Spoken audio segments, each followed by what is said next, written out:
প্রিয় ছাত্রছাত্রীবৃন্দ, আমার চ্যানেলে তোমাদের সকলকে স্বাগত জানাই।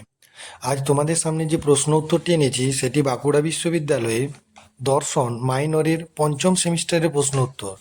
এটি প্রথম থেকে শেষ পর্যন্ত দেখার সাথে সাথে আমার চ্যানেলে নতুন হয়ে থাকলে চ্যানেলটিকে সাবস্ক্রাইব করে দিও। দেখো, বিশুদ্ধ সংবেদন কাকে বলে? বিশুদ্ধ সংবেদন কি সম্ভব? উত্তর দেখো, বিশুদ্ধ সংবেদন বলতে বোঝায় অব্যাখ্যাত সংবেদন অর্থাৎ অর্থহীন সংবেদন বা নির্বিশেষ চেতনা। যে সংবেদনের কোনো অর্থই বোধগম্য হয়নি তাই হলো বিশুদ্ধ সংবেদন। শুধুমাত্র চেতনার একটা আলোড়ন যার কোনো ব্যাখ্যা করা হয়নি তাকেই বলে বিশুদ্ধ সংবেদন। মনোবৈজ্ঞানিক দৃষ্টিকোণ থেকে বিশুদ্ধ সংবেদন সম্ভব নয়। মনোবিজ্ঞান বাস্তব মানসিক বিষয় নিয়ে আলোচনা করে। আমাদের জীবনে বিশুদ্ধ সংবেদন কোনো বাস্তব বিষয় নয়। আমাদের কোনো সংবেদন হলে তাকে কোনো না কোনোভাবে অতীত অভিজ্ঞতার সাহায্যে ব্যাখ্যা করি। যেমন, যখন আমাদের কোনো বর্ণ সংবেদন হয় তখনই তাকে আমরা কোনো বস্তুর, যথা কমলালেবুর বর্ণরূপে জানি। কোনো গন্ধের সংবেদন হলে তখন কোনো কিছুর কথা ফুলের গন্ধরূপে জানি। তাই পরিণত বয়স্কদের জীবনে বিশুদ্ধ সংবেদন হতে পারে না। এজন্যই মনোবিদ জেমস ওয়ার্ড বলেছেন, বিশুদ্ধ সংবেদন হলো একটি মনোবৈজ্ঞানিক অবাস্তব প্রতীতি। অবশ্য অনেকে মনে করেন যে নবজাত শিশুর জীবনে যাদের সঞ্চিত কোনো অভিজ্ঞতা নেই, বিশুদ্ধ সংবেদন থাকতে পারে। নবজাত শিশুর জীবনে প্রথম দিকে যেসব উদ্দীপনা ঘটে তা অতীত অভিজ্ঞতার অভাবে অর্থহীন রূপে দেখা দেয়। অবশ্য নবজাতকের বিশুদ্ধ সংবেদন এক আনুমানিক ধারণা মাত্র, বাস্তব অভিজ্ঞতা নয়। আর যেহেতু মনোবিজ্ঞান বাস্তব অভিজ্ঞতা নিয়ে আলোচনা করে, তাই এই মত মানা যায় না।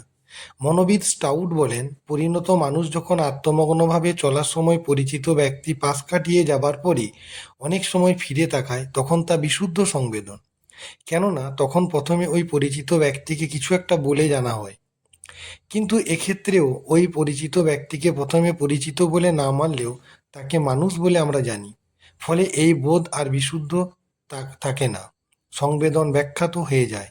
কাজেই মনোবিজ্ঞানের দৃষ্টিভঙ্গি থেকে বিশুদ্ধ সংবেদন সম্ভব নয়। পরবর্তী প্রশ্ন দেখো, মনোবিদ্যার প্রকৃত পদ্ধতি কোনটি? অন্তর্দর্শন না পর্যবেক্ষণ? ব্যাখ্যা করো।